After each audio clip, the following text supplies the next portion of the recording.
Mshindi wa tatu ni mechi ambayo ndo tunaitarajia kuiona weekend hii hapa, na hii ni mechi ambayo watu wengi wanaitazama katika mtazamo tofauti kidogo. Ni mechi ambayo watu wengi wanaangalia Kevin Nasser kama mechi ya Mbappe kwenda kuongeza tali ya kuwa mfungaji bora kwenye World Cup 2026. Ndio. Na mimi ni mmoja kati ya watu ambao sijawahi niweke wazi leo, sijawahi kuelewa muktadha wa mshindi wa tatu kwenye tournament yoyote ile.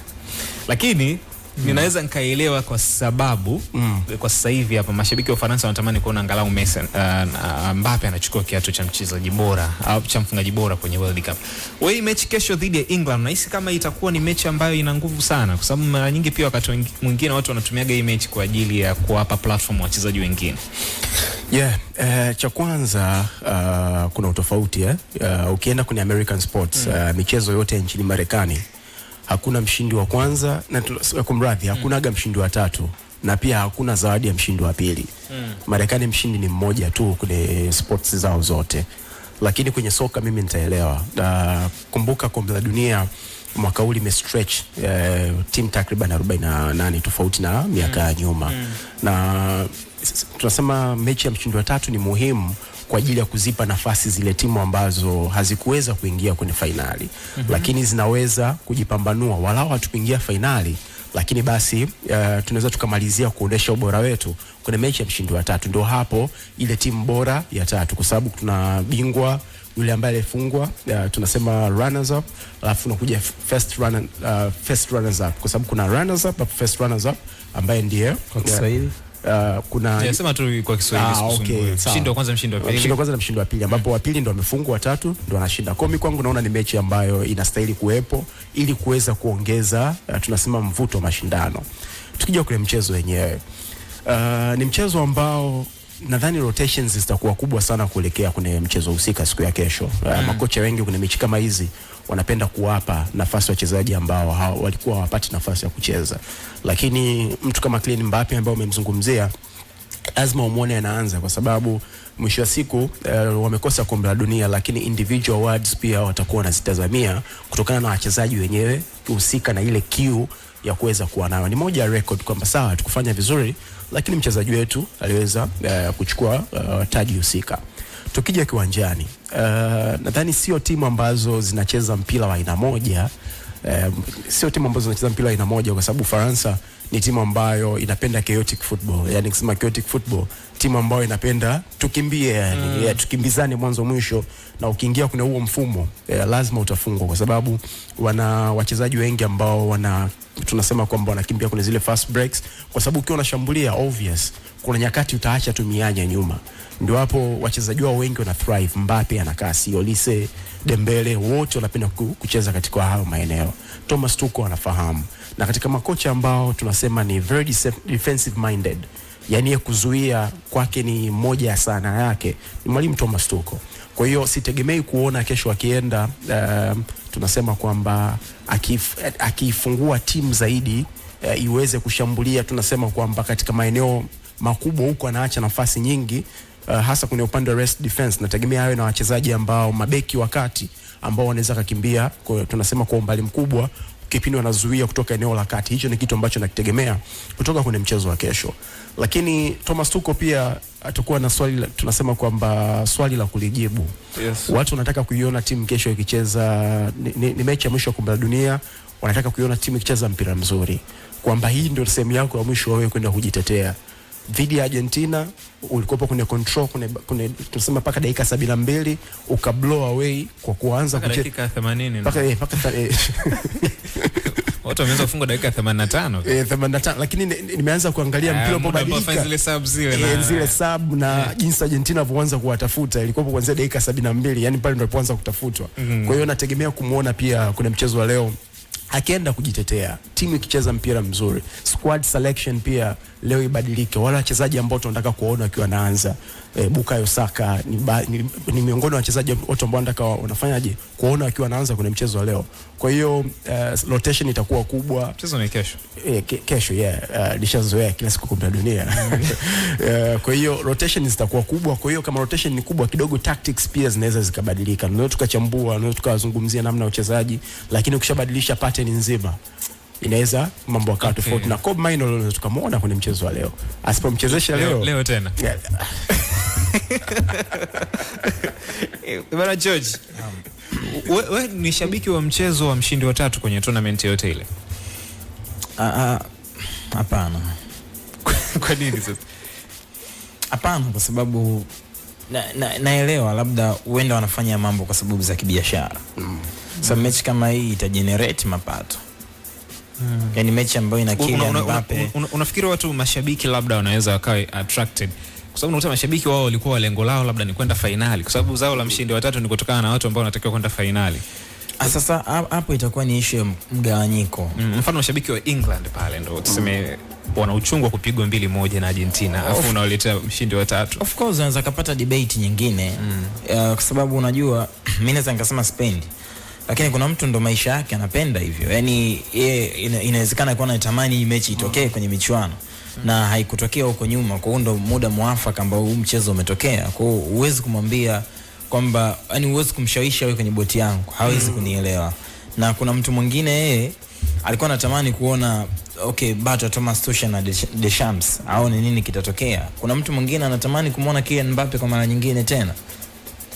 Na akifunga maana yake kuna takwimu zinabadilika kutoka kwenye magoli 8 yakaongezeka zaidi ya hapo. Inawezekana France sio inawezekana hawapo kwenye michuano kwa maana ya hawapo kwenye hatua finali, wapo kwenye nafasi ya mshindi wa 3 au mshindi wa 4, lakini kama Kylian Mbappe anafunga idadi kubwa ya magoli anakuwa na advantage, anatengeneza historia nyingine. Kwa hiyo mechi inaweza nisione muhimu, lakini mtu kama Mbappe anaona muhimu. Okay, ndio maana nilimuuliza Kevin, pengine ni mechi ambayo inaweza kategemea, ni mechi ambayo inatazamwa katika upande wa angalau Mbappe kwenda kufunga katika mchezo huu, angalau awe mfungaji bora. National team ambayo ya Ufaransa wanajiandaaje sasa? Unahisi Ufaransa wanaweza wakafanya vizuri kama ambavyo walifanya vizuri chini ya Didier Deschamps, chini ya Zinedine Zidane? Kwa sababu ndio mtu ambaye baada ya World Cup hii anaenda kutangazwa kama kocha mkuu wa timu ya taifa ya Ufaransa, na vyombo vya habari tumeona vimereport since the day ambao amekuwa eliminated na Spain, Ufaransa yenye Zidane. Na hapa mwishoni unahisi kama Deschamps alipaswa kuondoka ili nafasi chukuliwa na Zidane? Nadhani watu wamekuwa hawamtendei haki Didier Deschamps. Amekuwa hajatendewa haki. Nitakurudisha kidogo. Alichukua timu kutoka kwa Laurent Blanc 2010 mpaka na 12 ambapo Laurent Blanc alipokuwa kocha. Na mbaya zaidi Laurent Blanc alichukua timu. Alipata timu 2012? Yeah, 12. Alienda nao Euros kama sikosei, baada 2016. No, alikuwepo nani? Euro 2012. Baada ya Euro 12 ndo akakabidhiwa timu. Akitoka kwa baada ya Laurent Blanc, Marc Laurent Blanc baada ya pesa alienda PSG. Yeah, kwa baada ya Euro 12 yeye ndo akakabidhiwa timu. Okay. Kwa hiyo Raymond Domenech yeye alikopo 2010 baada ya kuvurunda pale kutolewa group stage ndo akaondolewa. Okay. Kwa hiyo unaanza kuiangalia timu ya taifa ya Ufaransa, Raymond Domenech, Laurent Blanc, alafu alipokuja kuipokea Didier Deschamps. Tangu alivyoipokea wakaenda Euro final 2010 ngapi? 16. Alienda 16. Wakatolewa hatua ya robo finali 2014. Hawakufanya vizuri, wakaenda 2018 wakawa mabingwa. Baada ya hapo Nations League wamechukua ya Euro Nations League, wameenda tena finali ya kombe la dunia 2022, wametoa nusu finali. Kwa hiyo trajectory ya timu ya taifa ya Ufaransa ilikuwa nusu finali, ubingwa, ndio alikopo hapo. Kwa Zidane nadhani ana kazi ya kufanya. Kwanza anakuja kwenye dressing room ambayo yeye ndio star. Mimi naamini hilo. Mtu kama Zidane akiingia kwenye dressing room yoyote, uwe kile ni Mbappe, heshima kama unasema, heshima debe lazima iwepo. Resume yake tukianza kuizungumzia hapa itachukua muda mrefu. Kwake haitakuwa kazi ngumu kwa sababu kikosi tayari kipo. Influx ya wachezaji tunasema wenye vipaji vipo, alafu aina ya uchezaji wake, kwa sababu Zizo ni kocha ambaye tunasema cha kwanza anabadilika kutokana na aina ya wachezaji aliokuwa nao. Huo ndo uzuri wa Zizo. Na hiyo tunasema ile pool talent ya wachezaji wa Ufaransa inambeba. Kuna kiungo Zizo anapenda kuwa na defensive midfielder mmoja, anapenda kuwa na labda deep lying mmoja, anapenda kuwa na tunasema creative mmoja. Wote anaweza akawapata kwenye timu ya taifa ya Ufaransa kwa namna jinsi anapoenda anachokitaka. Na uzuri ni kwamba hii sio taarifa ya kushtusha sana, kwa sababu inawezekana miaka 2-3 nyuma ilikuwa inafahamika tayari kwamba akiondoka Didier Deschamps, Zizou, kwa hiyo hata yeye mwenyewe tayari ni timu ambayo alikuwa anaifuatilia kwa muda mrefu. Katika kila mashindano anaifuatilia ni namna gani ambavyo wanataka kwenda kucheza, ni wachezaji gani ambao either walikuwa hawaitwi wapo nje, yeye akiwa in plug kwenye kikosi wanaweza wakacheza. Kwa hiyo haitokuwa changamoto kubwa kwa Zizou, kwa sababu tayari timu ipo, wachezaji wapo, ameifuatilia timu kwa muda mrefu. Kwa hiyo mimi naona kazi kubwa ambayo ilikuwepo tangu walipochukua ubingwa wa 2000 na mwaka 1998 walipochukua kombe la dunia, wakaja akachukua Confederations 2002. Hapa kati makocha wengi sana kwa wanapata tabu jinsi ya kuunganisha wale mastaa, lakini kwa Zizou kazi tayari itakuwa ni rahisi, kwa sababu foundation ipo kuanzia 2018 wakaenda 2022, jinsi ule mpishano ulivyokuepo na wachezaji wamekuwa hawatoki sana kwenye timu ya taifa, yani ile squad ya wachezaji 26 wengi wamekuwa wamekaa kwa muda mrefu. Kwa hiyo hata akija kuingiza tactics zake zitakuwa kitu rahisi. Sawa. Kabla ya tujaenda kuangalia sasa mchezo wa finali wenyewe, Messi kwa mujibu wa Kalshi anaongoza kwenye rank za tuzo za Ballon d'Or mpaka sasa hivi. Ana asilimia 39. Anayemfuata nyuma yake ni Lamine Yamal akiwa na asilimia 26, Harry Kane akiwa na asilimia 25. Kwa nini Messi anaongoza kwenye hiyo list ya wachukua Ballon d'Or? Ni impact ya michuano ya kombe la dunia. Nimewahi kuzungumza kwamba unaweza ukashiriki michuano yoyote ile duniani, lakini linapokuja swala la msimu wa kombe la dunia, kombe la dunia huwa linameza kila kitu. Ni tournament yenye mechi chache sana ambayo siaminiki pia kama ni fair. Yani mechi 8 alafu kuna mtu akam perform katika mechi ya 40, ukaja ukamwritten off kwenye vitabu vyako kwenye michezo 8 tu, kitu ambacho kwangu mimi sijaona ni sawa sawa. Kwa maana yake ni kwamba wewe Messi hapa hatakiwi kuwepo, hatakiwi kuwa kwenye hizi discussions. Anatakiwa kuwepo kwenye hizi discussions kwa sababu hata yeye huko alikotoka kwenye MLS, yes, amekuwa na top performance. Of course sio ligi kubwa kama ligi nyingine, lakini lazima uheshimu kile ambacho anakifanya kwa sababu ni professional footballer. So ukija kwenye discussion hii ya Ballon d'Or, ndio maana nimekwambia kwamba athari kubwa ni michuano ya kombe la dunia. Lamine Yamal hajawa na performance nzuri sana kwenye michuano ya kombe la dunia, lakini ndo face ya Spain. Yani ndo sura ya Hispania. Kuna wachezaji wengi inawezekana in terms of rating kwa viwango tu wakawa juu ya Lamine Yamal ndani ya timu ya taifa ya Hispania. Mtu kama Rodri inawezekana, sio inawezekana, ni top performer kuliko hata Olmo, Mikel Oyarzabal. Yes, kwa hiyo Pau Kubas, na hata ukienda kwenye mataifa mengine kama France, Olise amekuwa ni top performer kuliko Lamine Yamal kwenye michuano ya kombe la dunia. Lakini bado utaendelea itaendelea kuwa ni debate kwa sababu unapokuja swala la kombe la dunia hakuna discussion nyingine yoyote. Kuna kipindi ambacho 2022 Argentina alikuwa bingwa na uliona impact yake kwenye zile tuzo. Kuna watu ambao waliperform kwa longer season, yani kwa long periods, kwa vipindi vya muda mrefu, lakini walikuja kumezwa kwenye michuano ya kombe la dunia. Na tunaposema michuano ya kombe la dunia lazima tuipe heshima yake kwa sababu inabakia kuwa michuano mikubwa duniani. Lakini mimi ukiniuliza nitakwambia tunapaswa kuconsider katika kila aspect ya mchezo. Yani isiwe tu kombe la dunia peke yake, kwa sababu kuna watu waliperform kwenye league season. League season ni tofauti na tournament. Tournament mechi 6-7, Champions League, sijui Carabao, sijui FA, sijui Copa del Rey. Sasa George, kwa muktadha huu ni kwamba unachomaanisha wewe, tuseme okay, sio msimu wa World Cup lakini kuna UEFA Champions League every season, si ndio? Mimi nimefanya vizuri sana kwenye ligi yangu, alafu kwenye Champions League sijafanya vizuri. Ninapaswa kuchukua Ballon d'Or tofauti na mtu ambaye angalau kwenye ligi amefanya vizuri kiasi, sio vizuri sana, alafu kwenye Champions League amefanya vizuri sana. Bado unaendelea kuwa mjadala.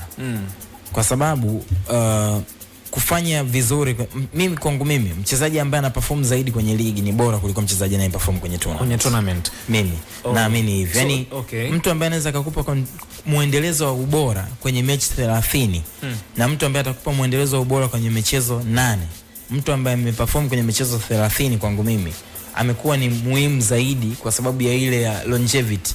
amecheza kwa muda mrefu kwa kiwango kile kile tofauti na kwenye michezo nao. Calvin, sijui kama unakubaliana na Magunga kwa sababu Magunga anaamini ni kwamba anaamini kwenye kwenye marathon ndefu na sio kwenye marathon, kwenye mbio fupi za Usain Bolt mita 100 World Cup. Yeye anaamini kwenye Kipchoge kuliko Usain Bolt.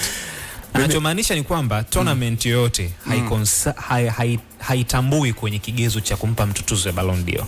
Maana yake ni kwamba hata World Cup inaweza isiwemo ndani ya hivyo vigezo vya yeye kumpa mtu tuzo ya Ballon d'Or. Sijui kwa unaona. Inaweza ikawepo. Lakini sasa imepewa uzito mkubwa kiasi kwamba watu wanasahau kwamba kuna watu pia ni performance kwenye ligi tofauti tofauti. Mimi namuelewa na mimi nitakuwa tofauti kidogo. Tayari tushasema kombe la dunia, World Cup ndio shindano kubwa kushinda mashindano yote duniani, na tunaweza tukakumbushana. Nitakukumbusha kidogo 2002 Ronaldo de Lima R9 hakucheza ule msimu kwa sababu walikuwa kuna msimu wa ligi, hakucheza sana kwa sababu anaguza majeraha, lakini aliporejea nadhani alifunga takriban mabao 5 mpaka 6 hivi na assist kadhaa. 2002 na Brazil wakaenda kuwa mabingwa, na ndio mwaka husika ambao yeye alienda kuchukua Ballon d'Or. 2006 Fabio Cannavaro hakuwa na msimu mzuri sana at club level. Okay, nadhani alikopo Juve by that time alikopo Juve bado alikopo na zile issues za Calciopoli whatsoever alikopo nazo, tutakumbushana hapo. Lakini iwapo Ufaransa wangetoa ubingwa ile siku ina maana kwamba Zinedine Zidane angechukua tuzo. Kwa hiyo Fabio Cannavaro ubingwa wa kombe la dunia na yeye kama standard performer, kama tunasema kama defender, aliweza kutoa ubingwa husika. Lionel Messi 2000 na ngapi? 2022. Nadhani ni msimu ambao Robert Lewandowski aliwasha pia. Msimu ambao aliwasha Lewandowski ulikuwa ni msimu ambao kuna corona. 2022. Msimu ambao alichukua treble ile chini ya kocha huyu Hansi Flick. Lakini tuzo zikatoka 2021 ambapo alichukua Messi. Ambapo watu walihoji kwa nini Messi amechukua tuzo 2021 wakati tuzo ingetakiwa itoke 2020. Na tutajieleza hiyo kwa nini. Lakini 2022 sasa ambapo Messi anachukua tuzo ya Ballon d'Or 2023, hapo watu walikuwa wanahoji kwa nini Messi amechukua wakati Erling Haaland amechukua treble pia na Manchester City. Sawa. Sasa impact ya kombe la dunia, na kabla sijaigusia kombe la dunia, kuna mashirikisho mawili akiwa anacheza competition zao kwenye mwaka husika. Euro pamoja na CONMEBOL wale wa Copa America. Haya ni mashirikisho ambayo yana impact kubwa sana kwenye tunasema kwenye kombe la kwenye kumpa mchezaji tunasema Ballon d'Or mwisho wa mwaka. Imekuwa zina impact kubwa kutokana kwanza na historia, level of competition ya mashindano husika na wachezaji ambao wanacheza kwenye mashindano husika. The same applies to Euro. Mataifa 48 yamekuja mwaka huu na miaka mingine ilikuwa 36 kama sikosei, walikuwa wanashiriki. Uzito ambao inapewa kwa sababu kama nilichosema, cha kwanza ndio shindano kubwa duniani, lakini pia kushinda kombe la dunia it's not easy, lakini kuperform kwenye kombe la dunia pia nacho sio kitu rahisi. Performance ambazo Lionel Messi anaziweka kwenye kombe la dunia, moments ambazo unaona kabisa timu ilikuwa inaondoka lakini mtu bado anairudisha timu inaenda mpaka finali. Nadhani huo ndio uzito uliokuwepo. Kwa hiyo kwenye miaka ambayo Euro inachezwa, Copa America inachezwa na kombe la dunia linachezwa, hiyo inatafsiri kabisa kitu gani ambacho ndio maana kuna siku hapa kipindi kila watu wanamtaja Vini kwenye kuchukua tuzo ya Ballon d'Or. Wakati huo Lautaro Martinez amechukua MVP wa Copa America, amechukua mfungaji alichukua tuzo ya mchezaji mfungaji bora kwenye Copa America, alichukua kombe lenyewe, akawa mfungaji bora Serie A, akawa MVP Serie A, akawa bingwa Serie A, na kuna kombe la Copa America na Copa Italia. Copa Italia akawa lakini hakuchukua. Kwa hiyo alichukua Rodri ambaye alishinda, alichukua Premier League na Euro. Mfano kama sasa hivi sawa, mimi bado naona kama ni yani kuna unfairness ambayo yani kuna usawa ambao unakosekana kwa sababu mimi ni mshabiki mkubwa sana wa Lamine Yamal. Sawa. Lakini tukisema pange orodha wachezaji watatu tu bora msimu huu, kuna nafasi moja imebakia kwenye zile nafasi tatu kati ya Lamine na Olise. Kwangu mimi Olise anatakiwa kuwa kabisa. Mimi unanielewa. Lakini leo hii kwenye kwenye hizi percentage ama asilimia za wachezaji ambao wanatajwa kuchukua Ballon d'Or, Olise uone jina lake likiwa juu ya Lamine Yamal. Lamine Yamal yuko juu na okay sawa, Spain yuko finali, lakini upe mchango wa impact ya Lamine Yamal moja kwa moja ni ipi? Kwa sababu kama kumbukumbu zangu ziko sawa, Lamine Yamal ana goli moja tu kwenye na nje tu ya goli. Uhusika wake pia mkubwa. Of course ni mchezaji muhimu kwenye timu ya taifa ya Hispania, kwa sababu inawezekana uwepo wake pia unachukua attention ya wapinzani kwa sababu kubwa sana. Sawa. Lakini huyo Lamine Yamal kuna watu ambao mperform kuliko yeye, kabisa. Na hata ukienda kwenye club levels, Olise amekuwa na performance top kuliko Lamine Yamal. Of course, naelewa vizuri. Yes, kama yeye alikuwa kwenye mashindano ya ndani kwenye UEFA Champions League. Unanielewa? Kama alikuwa MVP La Liga, Olise amekuwa mchezaji bora Bundes. Tukija kwenye World Cup, Olise ni amekuwa na performance bora. Best performer kuliko Lamine Yamal. Kwa nini Lamine Yamal yeye juu ya Michael Olise? That's why nikakwambia tukiwa tuna consider tu hizi tournament peke yake, kuna story nzuri ambayo tunaiepuka ama kuambia watu kuhusiana na nini ambacho wachezaji wamekifanya kwenye mashindano mengine. Joji, mimi nakuelewa vizuri sana. Unajua mimi nimeshasema kiukweli, ndio maana mimi wakati mwingine hizo tuzo za kupiga kura kuna muda zinanichosha, kwa sababu kwanza Ballon d'Or ni watu wanapiga kura, ma captain, makocha na waandishi wa habari. Kwa hiyo wao wanampigia kura their favorite player. Yaani mchezaji gani ambaye wanahisi anaweza kuchukua tuzo hiyo. Kuna wachezaji kweli hata kama umpendi, lakini kama siku hiyo msimu ameperform extraordinary, utampa tu kura. Sijui umenielewa. Ndio maana kuna kipindi unaona kama hii tuzo inatakiwa iende kwa fulani, iende kwa fulani. Sio kwamba unakuta kweli ukiangalia kweli, lakini angalia Lamine Yamal. Ameperform vizuri sana kwenye club leo. UEFA Champions League no. Kwenye kombe la dunia no. Hapo kati ya Harry Kane na Lamine Yamal ni koje? Harry Kane, Michael Olise kwenye hiyo orodha ambayo ulitaja Kalsh. Yuko yeye anashika nafasi ya 3 Harry Kane. Harry Kane anashika nafasi ya 3. How? Kivipi? Nadhani finali, yani kama mimi na believe kwamba, naomba nimalizie kidogo. Naamini kwamba iwapo kuna siku nishe kusema hapa, iwapo Ufaransa wangeenda finali na angeenda kuchukua kombe la dunia, trust me, tuzo ingeenda kwa Mbappe. Of course, isingeenda kwa Olise. Isingeenda kwa Olise, isingeenda kwa Dembele. Takwimu zake ndo zimembeba. Angeweka namba nzuri, angeenda kuchukua. Kwa hiyo lakini Kavion, hata unachokizungumza kuhusu Mbappe.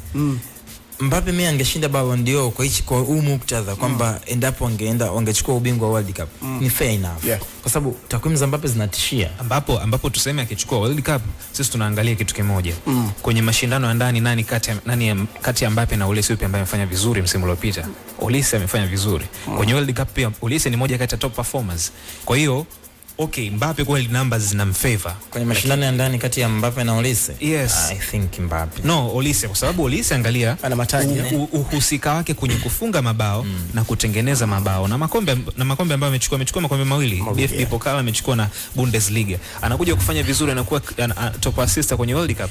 Kama ni achievement in terms of club imepata nini, naungana na nyie, lakini ile individual performance kwamba mchezaji kafanya nini kwenye msimu husika, I think Mbappe uko mbele. Ningempa Olise kwa sababu Olise ana create, angalia assist ambazo ametoa zaidi ya 20 kwa msimu. Mabao ambayo amefunga ni zaidi ya 20 kwa msimu. Hiyo anafanya kutokana na nafasi yake uwanjani. Lakini mfano Champions League Mbappe amefunga magoli mangapi? 16 kuanzia 14 mpaka 16. Kwenye ligi ana magoli mangapi? 30 hivi. Amevuka 30. Mimi naelewa point yako. Hebu tuelewe. Yaani point yangu ni kwamba yani hichi anachokizungumza Kavion mimi nakubaliana naye, kwa sababu Mbappe yuko mbali na hawa. Yaani inawezekana hapo kwenye mstari mmoja. Sawa, hawatofautiani sana. Ni kosa na issue ya Harry Kane. Umeona Harry Kane kuwa chini ya Lamine Yamal kwenye orodha ni unfairness bado. Inaendana na story ya Lautaro Martinez kipindi kile ambacho tulikuwa tunazungumzia kwamba Lautaro hata top 3 yupo. Kwa nini? Wakati huo Lamine Yamal alikuwa kwenye top 3. Mimi nahisi watu watasema sijui nini, lakini kuna unfairness nyingi sana. Ndio maana sasa mimi ni mshabiki mkubwa wa Lamine. Ninashangaa kiukweli watu wanaosema kwamba eti wale mashabiki ambao wanasema inauma sana. It's better uangalie sijui Messi.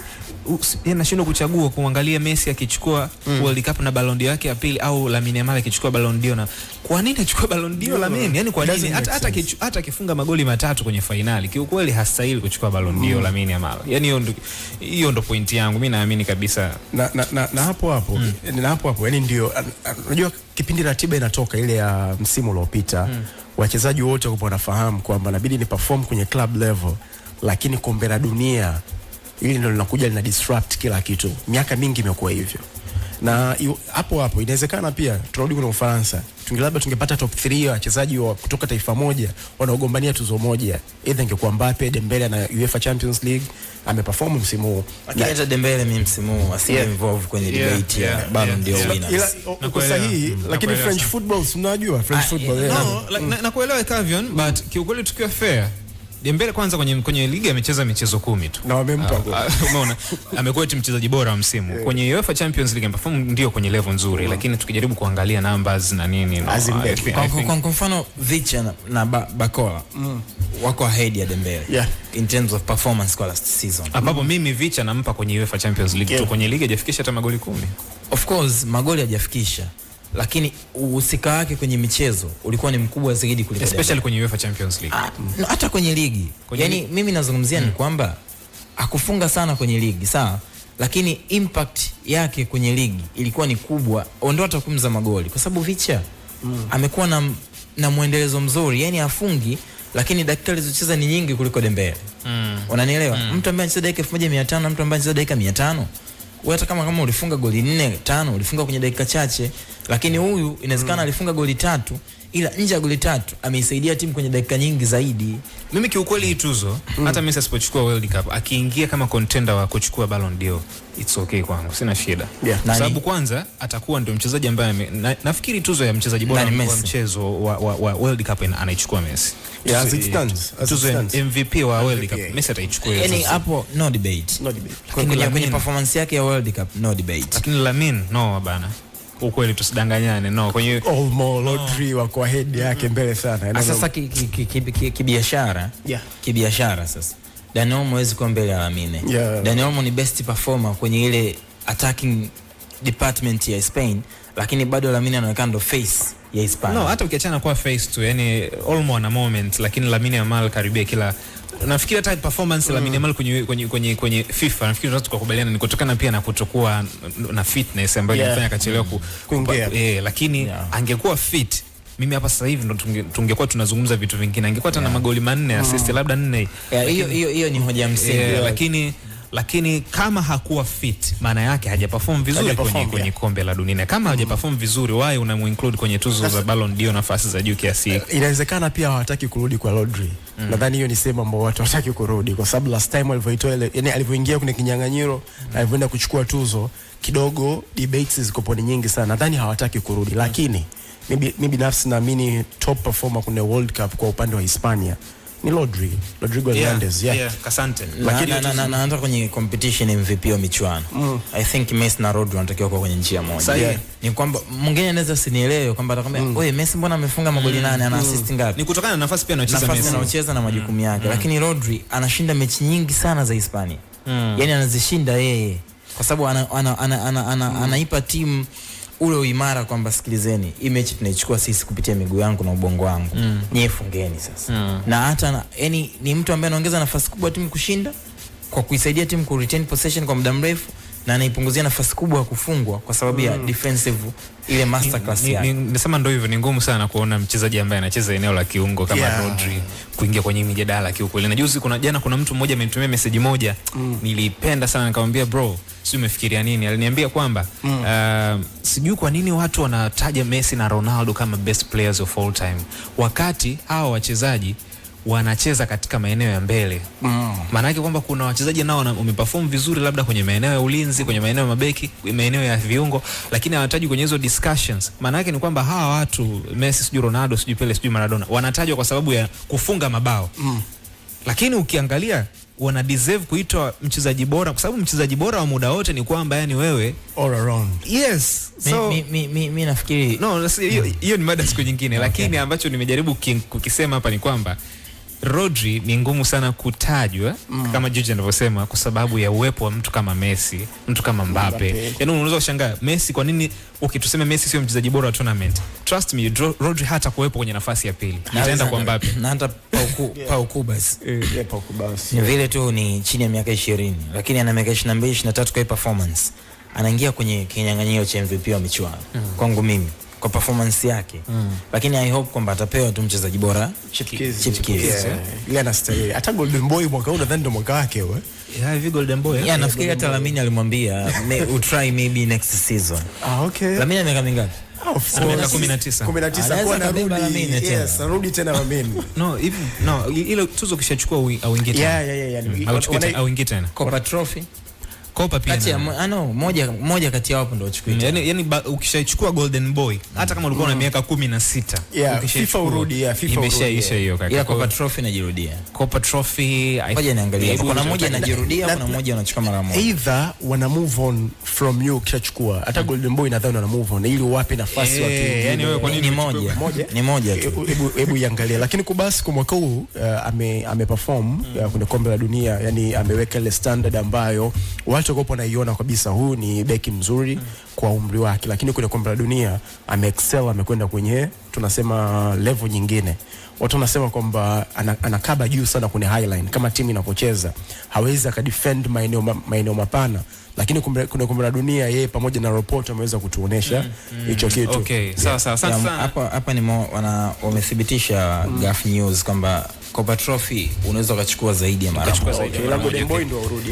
Urudi tena. Asante sana Sakona, unasema ukiperform extraordinary kwenye michuano kwenye michuano mingine unaweza kuchukua Ballon d'Or bila kombe la dunia. Kumbuka Messi 2010 magoli 91, ilikuwa 2012 nafikiri unamaanisha yes. Kwa sababu 2010 ndio wakati Messi alichukua tuzo ambayo kuna mjadala uliibuka pia kuhusiana na Iniesta na huyu nani anaitwa Wesley Sneijder ambaye Sneijder alichukua UEFA, alichukua treble. Alichukua treble na finali ya FIFA. Wakati huo Iniesta akichukua kombe la dunia.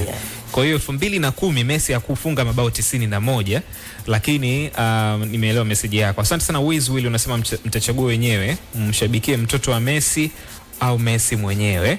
Lakini pia anasema anaitwa Roland Mcharo, asante sana. Lakini pia anaitwa Medication, anasema wampe Vozinha tu hiyo tuzo. Hiyo tuzo labda ingia kwenye ile tuzo inaitwaje, Levi Yashin. Tuzo ya Levi Yashin. Anyway, sasa tuna dakika 5. Tujaribu kuangalia mechi yenyewe kati ya Hispania na Argentina. Hii mechi natamani sana tuje tuizungumzie vizuri after, lakini hii ni mechi ambayo kwanza watu wengi wameisubiria. George, nafikiri hapa una raha tu mwenyewe. Kwa nini? Kwa sababu Hispania na Argentina. Lazima nijisikie amani. Mtu anasema eti nimehit watch timu mbili na hizo ndo zimeingia kwenye finali. Katika timu 40 nilikuwa sitaki Hispania, sitaki Argentina, alafu zenyewe ndo zinakutana kwenye finali. Ni jambo la furaha. Nafikiri ni La Masia Bato. Wenyewe wameipa jina la namna hiyo kwa sababu ukimwangalia Messi ndio sura ya Argentina, ukimwangalia Lamine Yamal ni face ya Barcelona kwa wakati, ya Hispania kwa wakati huu. Na ukiangalia wachezaji wote wana historia nzuri, wamekulia ama wamelelewa kwenye kituo kimoja kwa nyakati tofauti. Lakini ni mechi ngumu kwa sababu ya mtindo wa uchezaji kwa timu zote mbili. Kwa haraka nitagusia tu baadhi ya maeneo ambayo kama kila mtu atayawin basi kuna uwezekano wa kushinda huo mchezo. Kwa upande wa Hispania, ukitaka kukabiliana na timu ya taifa wa Hispania, kwanza unatakiwa kuwa na approach nzuri sana bila ya mpira. Naposema bila ya mpira ni ile moment ambayo timu inaanza kuweka shinikizo kuanzia eneo lolote la uwanja, aidha kuanzia chini, katikati ama juu zaidi. Lakini pia ni pale timu ambapo itakuwa ina react ama kuonyesha tabia chanya kipindi ambacho anakuwa umepoteza mpira, hasa ule wakati ambao wao walikuwa na mpira, ambao tunaita ni counter pressing. Usifanye zone defending ukicheza na Hispania. Zone defending ni mtindo wa kukaba zaidi nafasi kuliko watu. Kwa sababu ukikaba nafasi means umerisk umewapa wachezaji wa Hispania time na space. Nakuelewa. Umenielewa? Hasa kwenye eneo la ulinzi. Kubas na Laporte ukiwapa muda na nafasi umeumia. Kwa sababu wana ujasiri na wana uwezo wa kuprogress mpira kwa tafuta wachezaji ambao wapo kwenye maeneo finyu zaidi. Mtu kama Dani Olmo ukilimit space, yeye atakuumiza kwa sababu anajua kutafuta space. Yani hata kama kuna space ndogo kiasi gani, mpira atapokea na atakuletea shida. Kwa hiyo it's better kwa Argentina wakadefend kwenye mtindo wa man to man marking. Kwamba mtu na mtu wape shida. Yani wape tabu kweli kweli, wapunguzie muda, wapunguzie nafasi. And then kinachotokea ni kwamba ukiwa press kweli kweli kwa intensity hali ya juu, kukawa kuna aggression ya maana yake utawafanya watumie mipira mirefu. Na kwenye timu ya taifa Hispania hawana wale outlet players ambao ni threat hewani kwenye eneo la ushambuliaji. Sio Alex Baena, sio Lamine, sio Yazabal. Labda kama ataanza Mikel Merino kwenye mchezo huu, na ni nadra sana kuona hicho kitu. So watakuwa ni wepesi zaidi kupoteza duels ama mipambano ya juu, lakini pia midfield ya Hispania. Siku hizi unamwona sana Fabian Ruiz kwa sababu ya ku-add physicality. Ule ukakamavu kwenye midfield kwa ajili ya kushinda second balls kwa maana mpira wa pili. So ukiangalia viungo wa Argentina, naamini wana uwezo wa kubata na viungo wa Spain kwenye duels. Mtu kama Paredes, Rodrigo de Paul, Enzo wana uwezo mkubwa wa kufanya hicho kitu. Lakini kwa upande wa Argentina, Argentina na wenyewe sio pressers wazuri. Ni timu fulani ambayo ina changamoto bila ya mpira. Changamoto zao ni kwamba ukiangalia hata takwimu kwenye XG, timu ambayo haikufungwa lakini imefikiwa mara nyingi kwenye zile timu 4 ambazo zilibakia, anaanza England, anafuata Argentina. Sasa Argentina changamoto yao kubwa ni kwamba wao wana changamoto wakiwa hawana mpira. Ni mechi ya England, matokeo yameficha baadhi ya story nzuri ambazo zilitokea kwenye ule mchezo. Ukweli ni kwamba first half England walifanikiwa kuwadhibiti Argentina. Sorry sana. Yes. Kwenye ile pressing ambayo walikuwa naifanya, usiwape space ya kutosha Martinez pamoja na Couto Romero. Waweke shinikizo kweli kweli. Wakipo under pressure Enzo pamoja na McAllister, the same kwa Paredes. Ni kwamba pia hata Hispania wanaweza kufanya man marking. Lakini tofauti ni kwamba kama anaanza Martinez, Hispania hata akitumia Argentina hata akitumia mipira mirefu ni advantage kwao kwa sababu Lautaro nafikiri ni threat kwenye ile eneo. Lakini kama anaanza na Alvarez, itakuwa ni same story kwa Spain, kwamba changamoto ya Spain ndio changamoto ya Argentina. Lakini pia nafikiri mtu ambaye atakuwa na uwezo wa kudominate game kwenye possession phase kwa muda mrefu zaidi atakuwa na advantage ya kushinda mchezo. Nani unampa nafasi kesho kutwa? Kesho kutwa nadhani itakuwa kama ilivyoandikwa kwenye Stars, Lionel Messi anakwenda kutoa kombe lake la dunia la pili. Mimi ndio kitu ambacho nachokiona binafsi. Okay. Las Caroneta. Tupo mwaka wa mbele. Imewashika.